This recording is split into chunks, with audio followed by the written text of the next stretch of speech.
30 years of trusted brilliance. Sarvana Elite Golden Diamonds, now in Coimbatore, the ultimate destination for exclusive designs. இவர் அமைச்சரவையிலே பல பேர் போதைக்கு இருக்கிறவங்கள தான் இன்றைக்கி இருக்காங்க. மொத்த தீய சக்தி அங்கே தான் இருக்குது. ஏடிஎம்கேல போய் சேர்ந்தாப்புல இவர் விஜய் பாஸ்கர் நேற்று போதை உழைக்குதுன்னு சொல்கிறாரு. ஆனால் குட்கா கேஸில் இருக்கிற தூக்கி போய் உள்ளே வச்சுக்கிறாங்க. தப்பு பண்ணால் வெளியே அனுப்பிச்சிடுவாங்க. அதோ இப்போ கூட நீங்கள் பார்த்துருப்பீங்க, எத்தனை ஒரு மந்திரி போய் வெளியே போக சொன்னாங்களே, அந்த மாதிரி தான் யார் தப்பு பண்ணாலும். அவங்க என்ன சொல்கிறாங்கன்னா, நிறைய பேர் வந்து சேர்கிற மாதிரி ஐடியா வந்தது.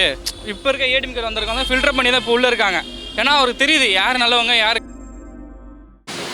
பாமக வந்து பார்த்தீங்கன்னா புதிய மாற்றம் வேணும்னு தான் சொல்லி எல்லாமே எதிர்பார்த்தாங்க. அதேமாதிரி வந்துட்டாங்க, எல்லாமே புதுசாக இருக்கணும் தான் எதிர்பார்ப்பாங்க. இப்போ பார்த்தீங்கன்னா அதிமுகலேருந்து எல்லா கட்சியிலேருந்து பார்த்தீங்கன்னா இணையிறாங்க. எப்படி பார்க்குறீங்க? எப்படி அந்த யார் நல்லா பண்ணுறாங்களோ அங்கே போகிறாங்க எல்லோரும்.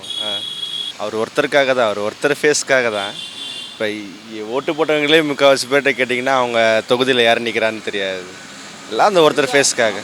பழைய கட்சியில் அவங்களுக்கு ஏதோ போஸ்டிங் தராமல் இருந்திருக்கலாம், அவங்களுக்குள்ள ஏதாச்சும் ஆளுங்கட்சியில் வேறு என்ன சொல்ல முடியும். ஆளுங்கட்சி பவர் இருக்கும்ல. அதேமாரி ஒரு கட்சியில் என்ன சிம்பிளாகவே பண்ணலாம். பார்த்தா மாநாடு மாரி பெருசாக செலவு பண்ணுறாங்க. செலவு பண்ணுறவங்களுக்கு விளம்பரம் தான் மேக்சிமம். இந்த 5 வருஷம் இவங்க மக்களுக்காக உழைப்பாங்க, நிற்பாங்க மக்களுக்காக. இன்றைக்கி காலையில் கூட நாங்கள் கான்வாய் பார்த்தோம். பட் ஆனால் ரொம்ப பெருசாக ஆடம்பரமாக எதுவும் பண்ணலை. அவங்க மக்களுக்காக இந்த 5 வருஷம் பண்ணுவாங்க, ஃபேஸ் வேல்யூ ஏற்றிப்பாங்க. அடுத்து வந்தாங்கன்னா அப்போ தான் என்னென்னு தெரியும்.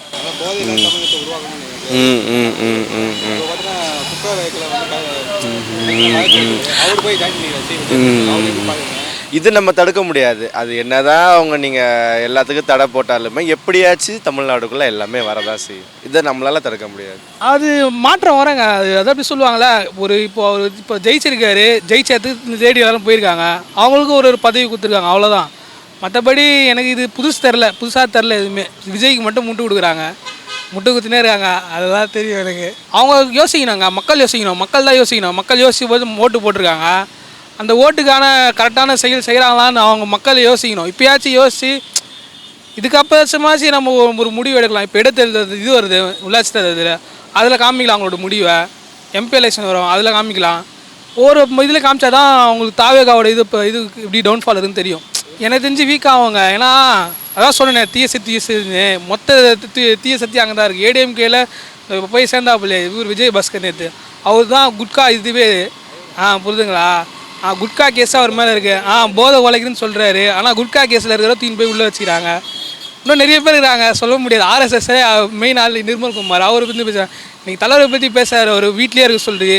அவர் எத்தனை கட்சி தாய் வந்துக்கிறாப்புல, அதெல்லாம் தெரியுமா அது மக்களுக்கு. மக்கள் விழுப்புணர்வுலாம் இருக்கணும், அவ்வளோதான் நான் சொல்கிறது. எலெக்ஷன் முன்னாடி சொன்னாப்புல அறிவாளம் பக்கத்தில் இருக்க எல்லாரையும் வலிச்சு போட்டாருன்னு வரவங்க எல்லாருமே. இன்றைக்கி அவர் எல்லாரையும் வலிச்சு போடுறாரு.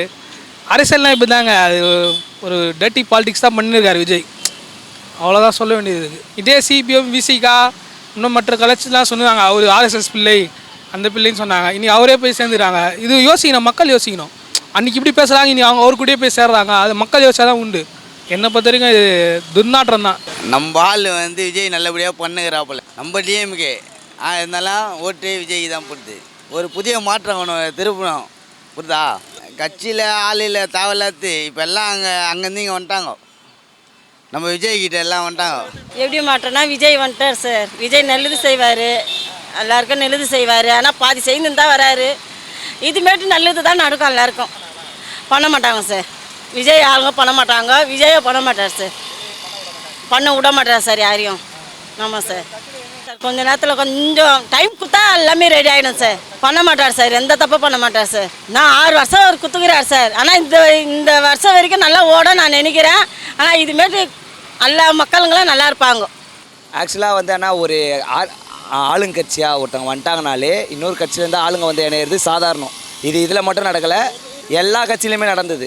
எங்களுக்கு எதனா ஒரு பதவி கொடுப்பாங்க அப்படின்ட்டு அவங்களெல்லாம் எங்கே வைக்கணும்னு விஜய் அண்ணனுக்கு நல்லாவே தெரியும்.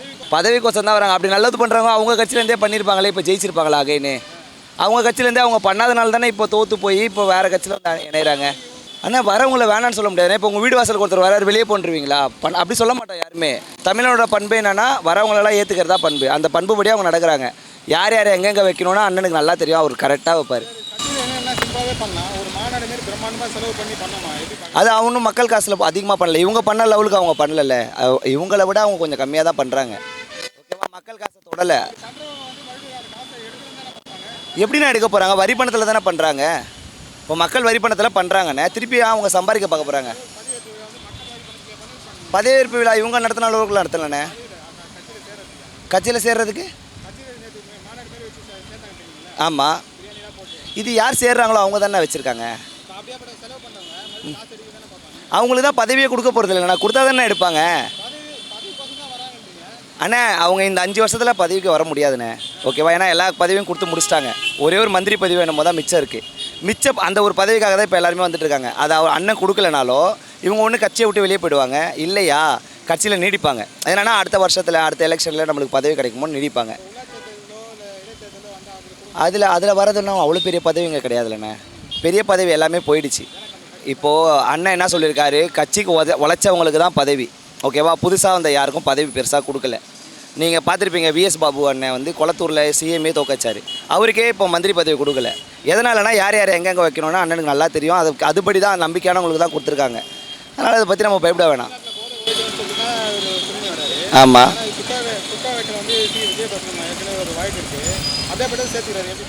இப்போ ஆக்சுவலாக வந்து இப்போ அதுக்கு ஒரு அளவுக்கு கட்டுப்படுத்திட்டாங்கண்ணே. ஓவர் லெவலுக்கு, அதாவது முன்னாடி இருந்த லெவலுக்கு இப்போ இல்லை, ஒரு அளவுக்கு கம்மியாக தான் போயிட்டுருக்கு. ஆனால் அதனா அவங்க அடுத்து அதை செய்ய மாட்டாங்க, அவங்கள செய்ய விட மாட்டோம். அதான் வந்து இப்போ அவங்க இருக்கிறது, இப்போ ஒரு ஹப்பாக அவங்க இருக்காங்க, அந்த ஹப்பில் என்ன பண்ணுவாங்க, அவங்க கண்டினியூவாக வெளியே இருந்தாலும் அதை தான் பண்ண போகிறாங்க. உள்ளே சேர்த்துட்டு அவங்கள அதுலேருந்து கொஞ்சம் கொஞ்சமாக நிறுத்த வைக்கிறது தான் இவங்க ஒரு ஐடியா பண்ணுவாங்க. இப்போவே நிறைய மாற்றம் வந்துச்சுண்ணே. ஆக்சுவலாக வந்து இப்போது நிலம் வாங்குறவங்களுக்கு, வீடு கட்டுறவங்களுக்குலாம் வர வேண்டிய அந்த பிஎஃப் ஃபண்டுன்னுவாங்களே, பார்ட்டி ஃபண்டுன்றது, அதெல்லாம் கூட இப்போ கிடையாது. ஓகேவா, ஸ்கூலில் வாங்குகிற பிஎஃப் ஃபண்டும் இப்போ கிடையாது. அப்படின்னும் போது என்ன ஆகும்னா கொஞ்சம் கொஞ்சமாக இது வந்து ஒழிஞ்சி ஃபைனலாக வந்து எதுவுமே இல்லாத லெவலுக்கு போயிடும். புரியல, யார் வந்தாலும் இங்கே தப்பு செய்ய விட மாட்டாங்க, அதுதான் தெரியும். தப்பு பண்ணால் வெளியே அனுப்பிச்சிடுவாங்க. அதோ இப்போ கூட நீங்கள் பார்த்துருப்பீங்க, எத்தனை ஒரு மந்திரியே வெளியே போக சொன்னாங்களே, அந்த மாதிரி தான். யார் தப்பு பண்ணாலும் வெளியே போய்டு, அவ்வளோதான். ஒரு சின்ன தப்பு தானே, ஒன்றும் இல்லை. ஒரு எலெக்ஷன் முடிஞ்ச உடனே ஒருத்தர் மேலே ஒரு 10 பேர் கம்ப்ளைண்ட் கொடுத்தாங்க, இமிடியேட்டாக ஆக்ஷன் எடுத்து வெளியே அனுப்பலையா, அந்த மாதிரி தான் யார் வந்தாலும். கன்ஃபார்மாக டிவிக்கே தானே, வேறு யாராலையும் முடியாது, வாய்ப்பே கிடையாதுண்ணே. ஏன்னா எல்லாருமே முடிஞ்சிருச்சு. ஆக்சுவலாக இதுக்கப்புறம் டிவிக்கே தான் ரன் பண்ணோம். மேபி இவங்களில் எதனா அதிகமான ஊழல் எதனா நடந்து யாராவது மாட்டினாங்கன்னா ஒன்றா அவங்கள வெளியே அனுப்பிச்சிருவாங்க. அடுத்த வருஷத்தில் நடந்தால் நடக்கலாம், பார்க்கலாம். ஃப்ராங்காக சொல்லட்டுமா, பணம் கொடுத்து எவ்வளோ பேர் வந்து டிவிகேலேருந்து ஆளை உள்ளே கூப்பிட்ருக்காங்க. டிவிகேயில் ஜெயிச்ச எம்எல்ஏஸை உள்ளே கூப்பிட்டு பார்த்தாங்க, வரலை. இப்போது இவங்க வரலன்னும் போது இவங்க எப்படி பணம் கொடுத்து கூப்பிடுவாங்க? அந்தளவுக்கு பணமும் இந்த கட்சியில் கிடையாது. இருக்க பணம் வச்சுருக்க ஒரே ஆள்னு பார்த்தீங்கன்னா விஜய் சார்கிட்ட மட்டும்தான் இருந்தது, வேறு எந்த கேண்டிடேட்கிட்டையுமே இல்லை. ஆதவார்ஜுன் சார் கூட தான் யாருமே கூப்பிடலையே. இப்போ வாண்டடாக தானே எல்லாருமே வந்து இணையிறாங்க, யாருமே நாங்கள் கூப்பிட்டவங்க வந்து இணையில. எதனா ப்ராப்ளம்னும் போது விஜய் நேரடியாக தலையிடுறாருல, அப்போது தலையிட்டால் போதும். சிஎம்மோட பொறுப்பாக அவர் கரெக்டாக பண்ணிட்டு இருக்காரு, அது போதும், கரெக்டான விஷயம். கொஞ்சம் சின்ன வண்டி கடை வச்சுன்னுக்குறேன்யா, எனக்கு ஒரு சின்ன ஒரு தள்வண்டி இருந்தால் போதும்யா, ரொம்ப கஷ்டமாக இருக்குதுயா. 2 பசங்களை வச்சுன்னு ரொம்ப கஷ்டப்படுறேயா நான். எனக்கு ஒரு சின்ன வண்டி இருந்தால் போதும்யா.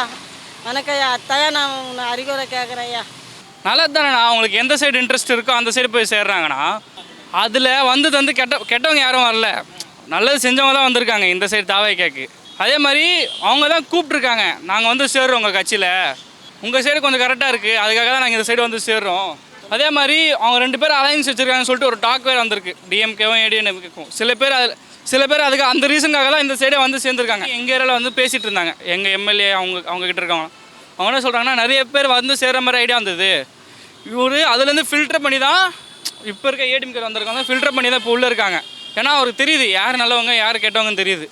இப்போ நல்லவங்க மட்டும்தான் இப்போ உள்ளே இருக்காங்க, தவிர நிறைய பேர் வந்து வெளியே துரத்தி விட்டுருக்காரு. நீங்கள் வேணாம், நம்ம கட்சி செட் ஆக மாட்டீங்க நீங்கள் சொல்லிட்டு நிறைய பேர் இருக்குது. இப்போ வந்தவங்களுக்கு யாருக்கு எந்த போஸ்ட்டும் தரலையே, அவர் தந்தால் நீங்கள் பேசலாம், அவங்க தான் தரவே இல்லையா. அவர் டாக்கும் அந்த மாதிரி என்ன வரல. அவங்க எதனால் வந்தானே ஃபஸ்ட்டு தெரிலையே, அவங்க யார் அனுப்பிச்சாங்கன்னு தெரில, அவங்களாம் வந்திருக்காங்களா இல்லை யார் சொல்லி வந்திருக்காங்கன்னு தெரிய மாட்டேங்குது. விஜய் அவரை விட்டாவே அவர் அழகாக பண்ணிட்டு போவார், மற்றவங்க யாரும் வந்து கூட்டணி சேர தேவையில்லையே. இவ்வளோ பேர் அவரை நம்பி தான் நாங்கள் ஓட்டு போட்டிருக்கோம், அதனால் அவர் பார்த்துப்பார். சார், இதுக்கு முன்னாடி வந்து முதலமைச்சர் விஜயை வந்து அதாவது வந்து ஒரு கட்சி ஆரம்பிக்கும் போது தூய சக்தி இவங்கெல்லாம் வந்து தீய சக்தின்னு சொல்லிட்டு இருந்தாருங்க. இப்போ அந்த தூய சக்தி என்ன பண்ணிங்கன்னா, தூய சக்திக்கு நல்ல இடம் கிடச்சிதுங்க. ஆனால் 108 இடம் கிடச்சதுனால அவங்களுக்கு பெரும்பான்மை கிடைக்கிறதுனால இப்போ தீய சக்தி, அதாவது வந்து ஏற்கனவே தீய சக்தின்னு சொல்லிட்டு இருந்த அந்த கட்சி கிட்ட பல பேர் ஊழல் பண்ணவங்க அத்தனை பேரையும் தூய சக்தியோடு இணைச்சிக்கும் போது இது எப்படி தூய சக்தி ஆகுங்க? அவங்க 2 பேரும் சந்தித்து பேசுனது உண்மை. அதனால தான் நாங்கள் இந்த கட்சியில் வந்து இணையிறோம். இந்த கட்சி வந்து எங்களுக்கு வந்து பிடிச்சிருக்கு, அது வந்து இது மாதிரி ஆயிடுச்சின்னு சொல்லிட்டு ப்ரூவ் பண்ணிட்டு வேணாம். ஆனால் எதையுமே ப்ரூவ் பண்ணாமல் இவங்க சுயநல லாபத்துக்காக அங்கே ஊழல் பண்ணியாச்சு. மக்களுக்காக வந்து யாருமே கிடையாதுங்க. 100% இப்போ தாவேகா கூட மக்களுக்காக தான் நான் வந்தேன்றாங்க. மக்களுக்காக வந்த கட்சி ஏன் இந்த மாதிரி அவங்க ஊழல் பண்ண கட்சியெல்லாம் உள்ளே இணைச்சிக்கிறதுனால இது எப்படி ஊழல் தூய சக்தி ஆகிடுங்க? எல்லாமே ஒன்று தான். இவர் வந்து போதை இல்லாத தமிழகத்தை உருவாக்கணும்னு சொல்லி போராடினாரு. சரி, இப்படியாப்பட்டவர் சேர்த்துக்கிறாரு, எப்படி பார்க்குறீங்க? அதுதான் சார். இப்போ போதையில்லா தமிழகத்தை உருவாக்குன்னு சொல்லிட்டு ஏற்கனவே பல இது குட்கா வழக்கில் சிக்கி இன்னும் அதுக்கு வந்து விடிவே கிடைக்காத நிலையில் இருக்கும்போது இவர் எப்படி அது போதையில்லா தமிழகத்தோட ஆக மொத்தத்தில் பண்ணீங்களா? இவர் அமைச்சரவையிலே பல பேர் போதைக்கு இருக்கிறவங்கள தான் இன்றைக்கி இருக்காங்க. அதுக்கு உதாரணம் நிறைய இருக்குது. இப்போ கூட சமீபத்தில் அது இன்னும் ப்ரூவ் பண்ணலை. ஆனால் அந்த அமைச்சரும் அப்படி தான் இருக்கார். அதே மாதிரி கூட்டுறவுத்துறை அமைச்சராக இருக்கார் பார்த்தீங்களா? அவர் என்ன சொன்னால் கூட்டுறவுத்துறை அமைச்சராக வந்து அவர் நான் இது, ஆனால் அவர் ரேஷன் கடத்தல் மன்னனாக தான் இருக்காருங்க. அதுவும் இருக்குங்க. சரிங்களா? அதாவது வந்து தூய சக்தின்றது வந்து அந்த சாப்டரே முடிஞ்சு போச்சு. இவங்களுக்கு வந்து இங்கே ஒரு அடைக்கலம் வேணும். இந்த கட்சி வந்து பலமாயிட்டு இருக்கு. அதனால் அங்கே இருக்கிற ஊழல் பண்ணிவிட்டு எல்லோரும் இங்கே வந்து இது அடைக்கல வேணும்னா இந்த கட்சியில் ஜாயின் பண்ண அதுக்காக தான் வராங்களே கண்டு மக்களுக்காக சேவை பண்ணுறதுக்கு கண்டிப்பாக வரலை. அது 100% உண்மை. இதை மாதிரி பண்ணிட்டு பார்த்தா மக்கள் இந்த சக்தியை வந்து தீய சக்தி தான் நினச்சிக்குவாங்க. தூய சக்தி வராதுங்க. ஏன்னா எல்லாருமே அதில் பாருங்கள், ஒவ்வொரு அமைச்சரும் ஊழல் பண்ண அமைச்சருங்க தான் இதில் வராங்க. இவர் கரூர் விஜயபாஸ்கர் அவர் மட்டும் ஊழல் பண்ண, அவர் மேலே எத்தனை வழக்கு இருக்குங்க, அவரும் உள்ளே வராரு. விஜயபாஸ்கர் வராரு, அவர் வந்து குட்கா வழக்கில் இருக்கார், பல வழக்கில் அவரும் இருக்கார், அவரும் உள்ளே வராரு. அதே மாதிரி வேறு என்ன பல அமைச்சருங்க உள்ளே வந்திருக்காங்க. எல்லாருமே ஊழல் பண்ணி தான் சார் வராங்க. எப்படி பார்த்துக்கிறோம்? அதுக்கு எனக்கு ஆன்சர் புரியல. பார்த்துக்குவாருன்னா அந்த அவங்க ஊழல் எல்லாம் மறைச்சிடுவாருங்களா? வாங்க விடமாட்டாருன்னா அப்போ இவங்களெல்லாம் சேர்க்கக்கூடாது சார். உண்மையே இந்த கட்சி என்ன பண்ணுன்னா, ஊழல் இல்லாத கட்சியாக உருவாக்கணுன்னா அந்த கட்சியிலே இவ்வளோ பேர் இருக்காங்க. இந்த கட்சி தான் பலமாக இருக்குல்ல. பலமாக இருக்கும்போது எதுக்கு அந்த கட்சியில் இருக்க சேர்க்கலாம்? இங்கே இருக்கிறவங்களே பலப்படுத்தலாமே. அவர்கள் ரசிகர்கள் மூலமாக தானே வந்திருக்காரு. அவங்களுக்கே நல்ல வாய்ப்பு கொடுத்து நல்லா உருவாக்கலாம். அதுதான் சார் சொல்கிறேன். இதுவும் வந்து தூய சக்தி கிடையாது. மக்கள் வந்து எல்லாம் புரிஞ்சுக்கிட்டாங்க. என்ன ஒன்று வேறு மாற்றம் வேணும்னு ஓட்டு போட்டாங்க. ஓட்டு போட்ட மக்களுக்கு இப்போ ஏமாற்றம் தான் மிச்சம். Sarvana Elite Gold and Diamonds, the ultimate destination for exclusive designs.